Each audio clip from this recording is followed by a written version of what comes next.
Boa tarde, Gramado! Muitas palmas. Eita, tudo bem? Coisa boa! Legal, eu estava preocupado, tá? Vou dizer para vocês. Eu faço isso aqui várias vezes por mês e tal, mas eu sempre fico um pouco apreensivo sobre essa recepção, especialmente pelo horário, né? Agora, 12h50, vocês já almoçaram? Bate palma quem já almoçou aí, por favor. Bate palma quem está com fome.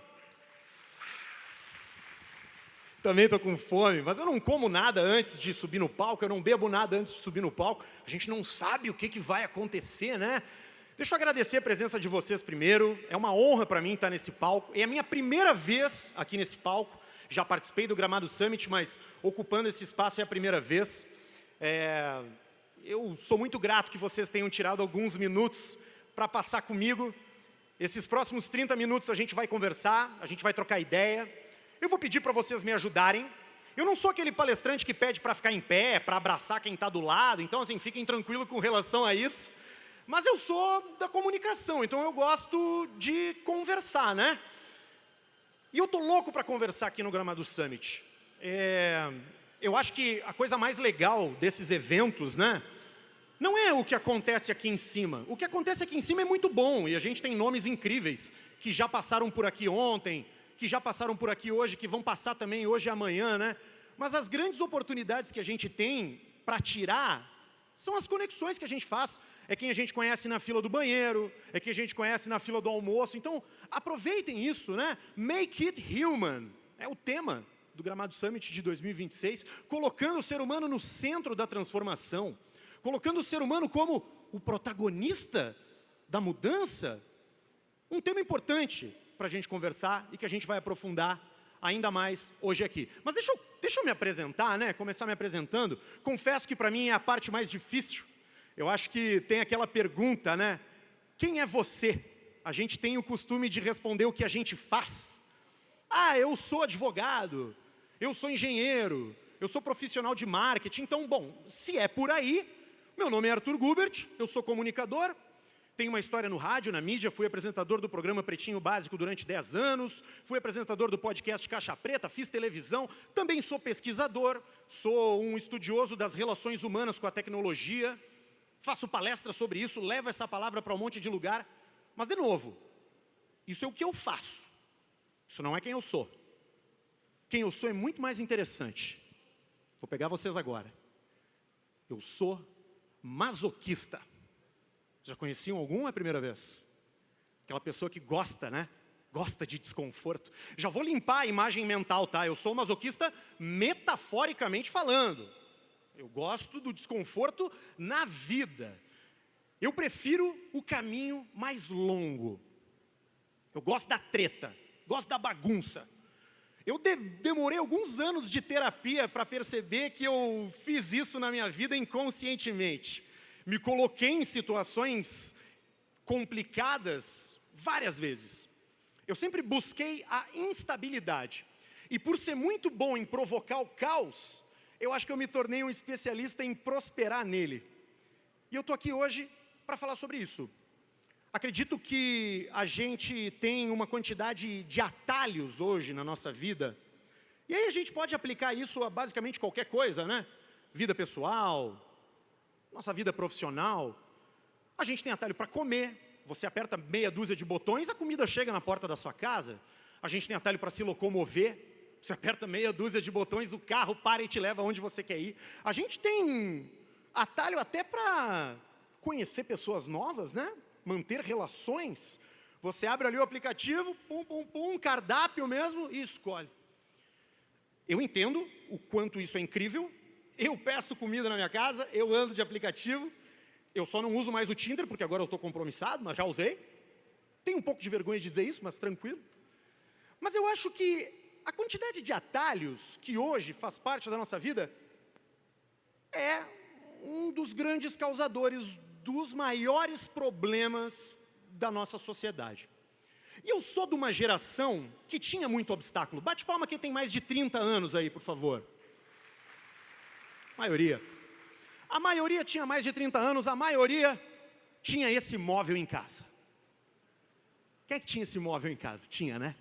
O móvel do computador.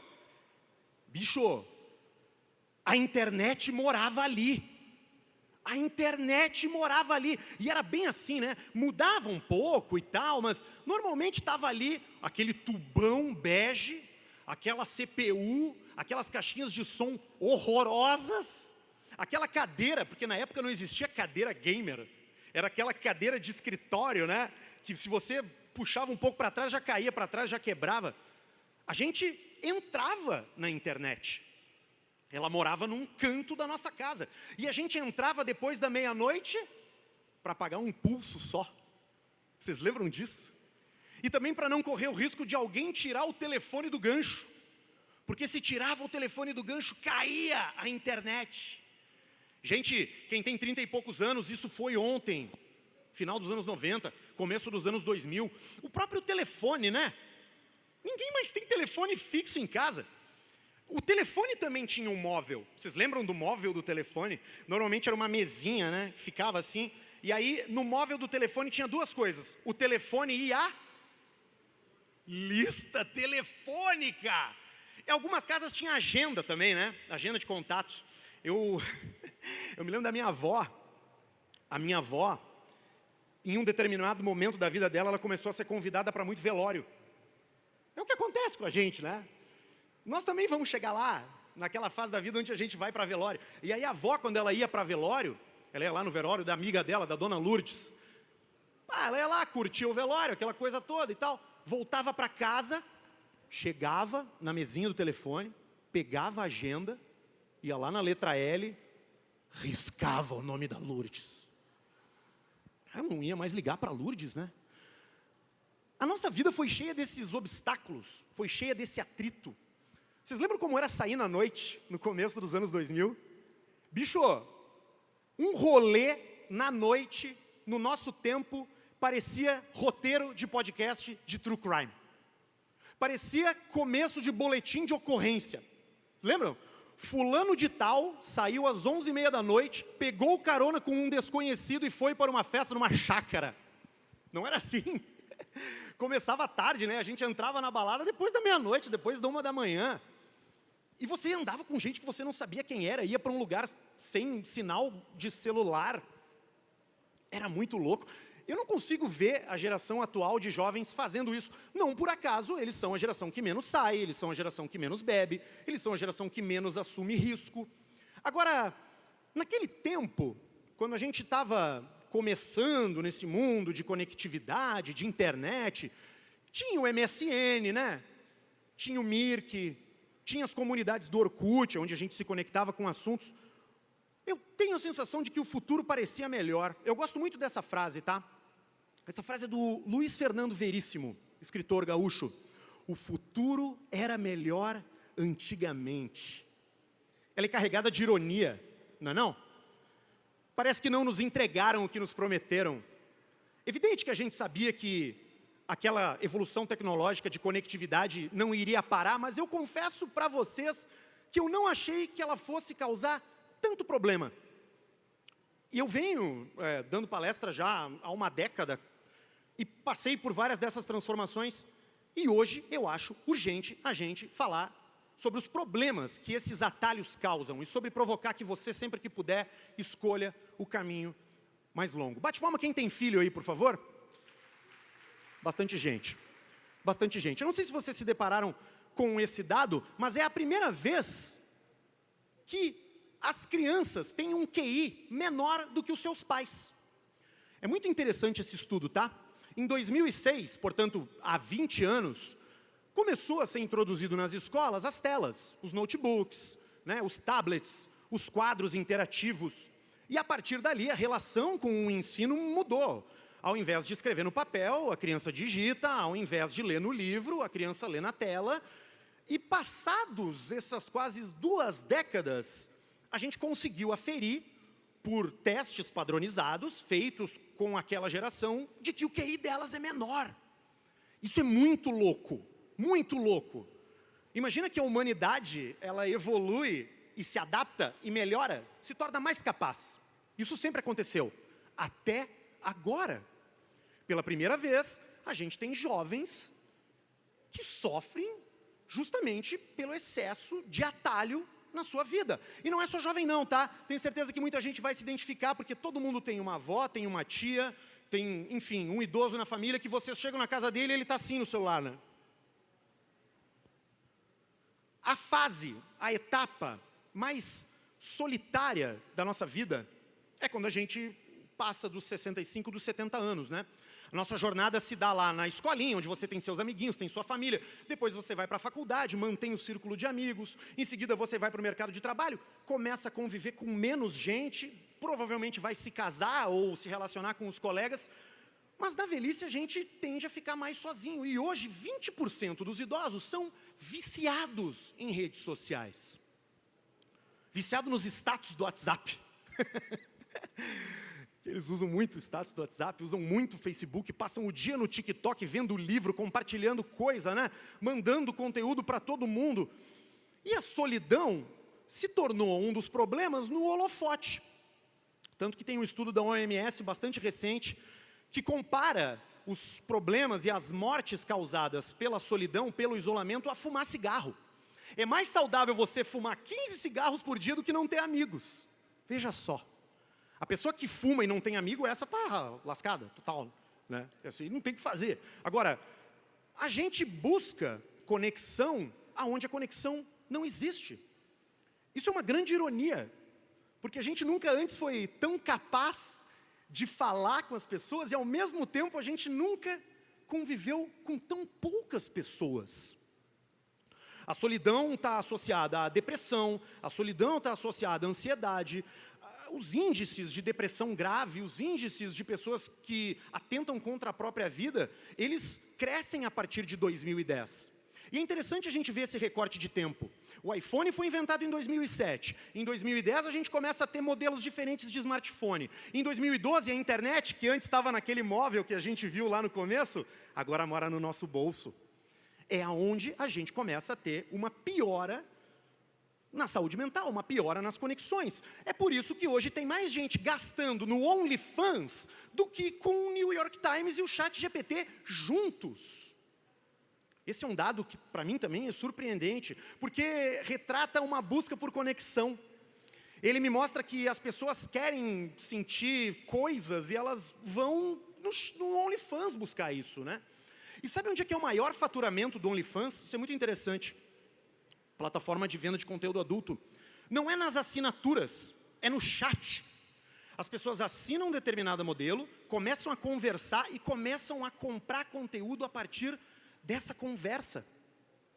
É uma epidemia de busca por conexão. Isso se reflete na vida pessoal, porque a gente enxerga os nossos amigos solitários, a gente se preocupa com os nossos filhos, mas como eu sei que tem muito líder de negócio hoje aqui, pessoas que tomam decisões para suas empresas, no ano passado a gente bateu um novo recorde de afastamento por saúde mental. Foi a segunda vez em 10 anos que o Brasil mais afastou pessoas das suas funções por causa de saúde mental. É um dado do Ministério da Previdência Social do ano passado. Então, a roda que deveria girar lisinha, já não está girando lisinha. A roda dos negócios, a roda corporativa, a roda do trabalho também está sendo impactada. Eu vou a bastante empresa dar palestra, né?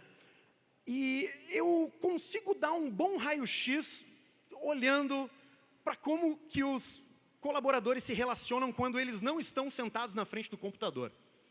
E aqui vai uma frase polêmica para vocês, tá? Eu amo reunião que podia ter sido um e-mail. Eu adoro reunião que podia ter sido um e-mail. No mundo de hoje, hiperconectado, são as janelas que a gente tem para olhar no olho do nosso colega. Para saber como é que está o filho dele, para tocar uma flauta se o time dele perdeu no final de semana. Reuniões que poderiam ter sido um e-mail são cordas de salvação, de conexão real. Algo que a gente perde por causa do atalho. Talvez vocês estejam pensando, tá, beleza, atalho é ruim, mas e aí? Eu não vou mais pedir comida, eu não vou mais andar de Uber, né? Eu não vou mais, sei lá, usar as 1001 facilidades do mundo moderno. Você vai, é claro que você vai, todo mundo vai. É o que, né, dá agilidade para a nossa vida. O problema, meus amigos, é que a vida, ela não está nem aí para o teu planejamento. E quando você delega a sua ação para os atalhos, você perde a chance de aprender com o atrito. Você perde a chance de aprender com o desconforto. E como eu disse para vocês, sou um especialista nisso. Tenho crença que um bafo na nuca ensina muito mais do que uma medalha no peito. E o lance do atrito é que, assim, por mais que a gente planeje, por mais que a gente crie estratégias, né, por mais que a gente estabeleça cenários futuros, bicho, vai dar alguma merda. Essa é uma daquelas verdades absolutas, né? Porque muitas delas não são verdades absolutas, mas essa é, vai acontecer alguma coisa. A vida não está nem aí para o teu planejamento. Daqui a pouco você arruma um emprego novo, você alcança aquele cargo que você queria, né? Você vai para aquela empresa que você tanto desejava trabalhar, e o que acontece? Pandemia. Ninguém estava planejando pandemia. Ela mudou tudo. Se você teve sorte, você foi para o home office. Agora muita gente foi demitida. Muita gente teve que recomeçar numa carreira completamente diferente da que tinha até então. A vida não está nem aí para o teu planejamento. Ou quem sabe você investiu no negócio. Você alugou uma sala, você botou móveis, você botou equipamentos e vem uma enchente. A vida não está nem aí para o teu planejamento. Foi literalmente tudo por água abaixo. Se você delegou a sua experiência nessa terra para os atalhos, você está preparado para lidar com isso? Você consegue enxergar esse caos como um trampolim para a sua próxima aventura ou você quebra? Gosto muito da teoria do antifrágil. O frágil é aquilo que não pode quebrar. Não tem a ver com fraqueza, porque taça de vinho é frágil, mas o avião também é frágil, né? Se ele quebra, já era. O antifrágil não. O antifrágil gosta da porrada. Ele entende que a cicatriz tem valor. Uma coisa que a IA não tem, né? Cicatriz. Ela tem todas as respostas, ela resolve todos os problemas, mas ela não aprende com a experiência. Vou contar uma história para vocês. 2023, eu estava solteiro. Depois de um relacionamento super longo, eu tinha minha casa, eu ganhava minha grana e eu estava solteiro. Não tem nada mais ridículo do que um homem de 30 e poucos anos recém-solteiro. Nada. Ele não sabe se vestir, usa as roupas erradas, ele não sabe as gírias dos jovens, ele é um deslocado. Eu era um deslocado. Mas eu tinha um plano, ficar solteiro, aproveitar a minha vida. Mas a vida não está nem aí para o teu planejamento. Conheci uma pessoa, me apaixonei, a vida me atropelou. Linda, engraçada, inteligente, morava lá em São Paulo, pegava avião, ia visitar, voltava, fiz isso umas 3, 4 vezes, poucas vezes, mas o bastante para perceber que um dia ela ia acordar e olhar para isso aqui, ó, ia, sei lá, pensar, meu Deus, o que eu estou fazendo, né? Então eu pensei assim, vou namorar. Meu plano era ser solteiro? Azar do plano, vou namorar. Organizei um encontro romântico na Praia do Siriú. Bate palma quem conhece a Praia do Siriú aí. Romance, né? Romance, aquele marzão, aquelas montanhas. Meio-dia, eu pedi ela em namoro. 7 da noite, a gente comemorou o namoro. Uma semana depois, grávida. Esse é o teste dela, tá? 1 para 2 é o número de semanas de gestação.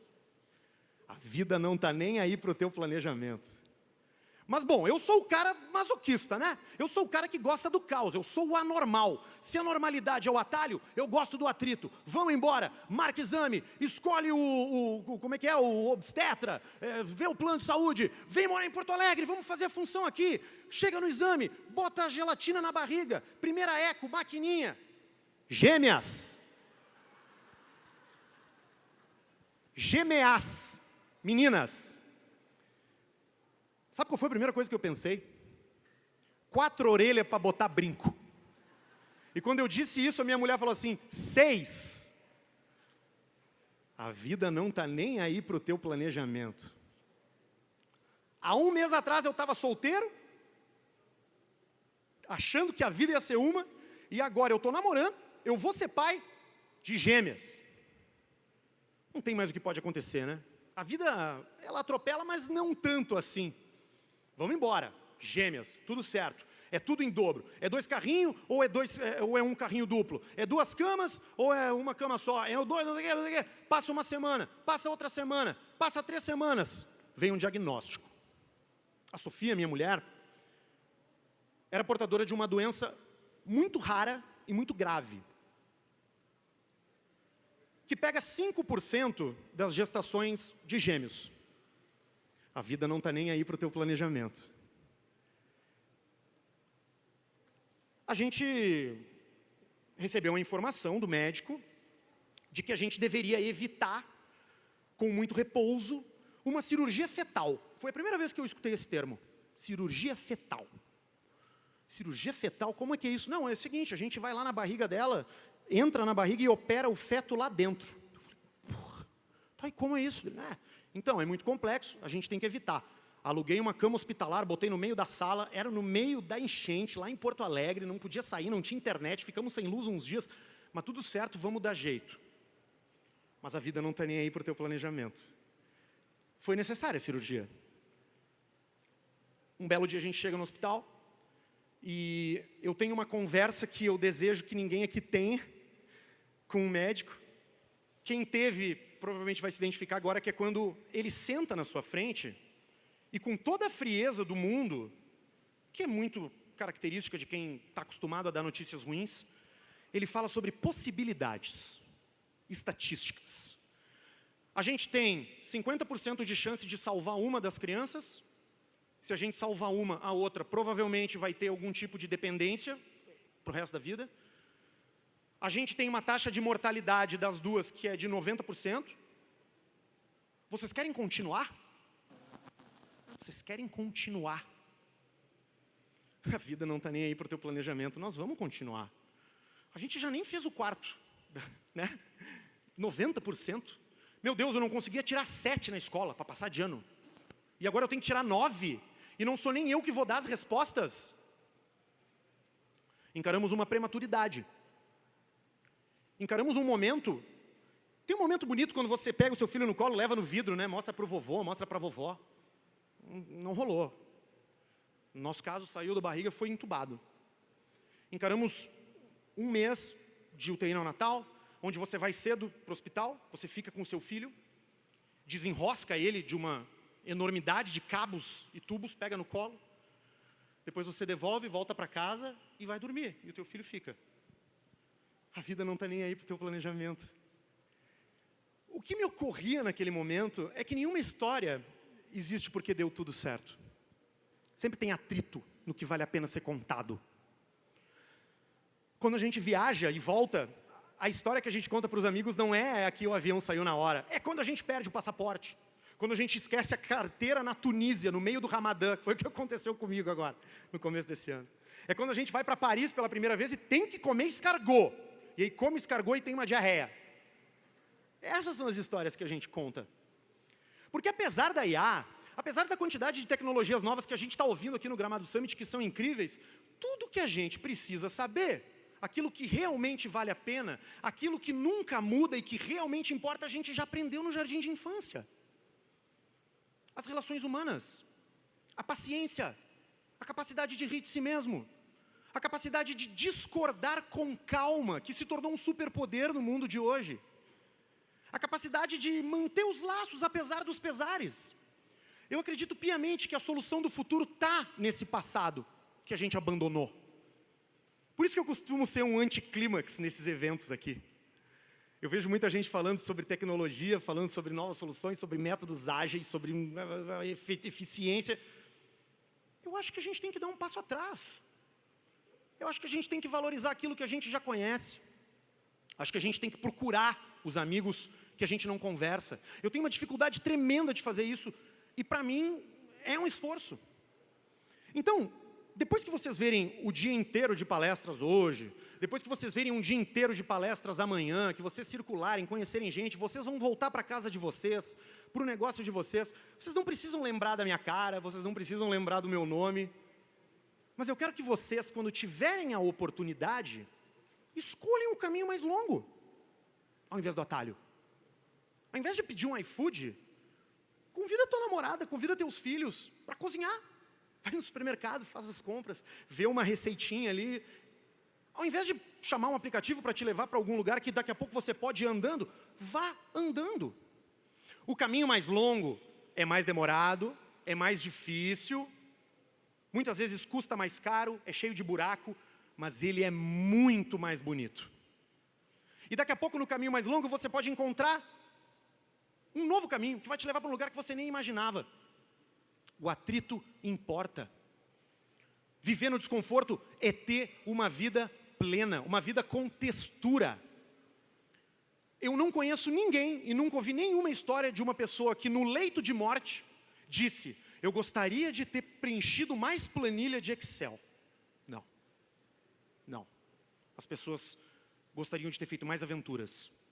Gostariam de ter passado mais tempo com seus filhos.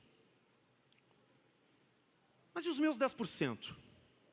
Aquele caos todo que fez parte da minha vida. Aquele desconforto todo que me ensinou tanto.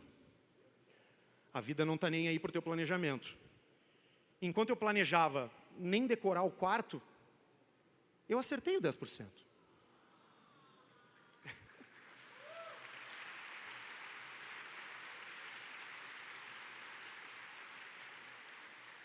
Eu preciso ver a cor do brinco. É a Catarina e a Olivia. Elas são idênticas. Elas são o meu 10%. Elas são a minha vida cheia de atrito, elas são o meu desconforto, elas são o trampolim de caos que me coloca nesse palco. A minha vida, eu estar aqui hoje é inacreditável. Eu tenho muito mais fracassos do que durar muito mais tempo do que sucessos. Eu gosto realmente de pensar que a nossa vida é uma série da Netflix. Nossos episódios têm comédia, nossos episódios têm ação, nossos episódios têm suspense, mas eles também têm drama. E é no drama que o roteirista da nossa série está escrevendo as melhores cenas. Quando a gente vira protagonista, quando a gente vira herói. Quando puderem, acreditem, escolham o caminho mais longo. Muito obrigado. Obrigado.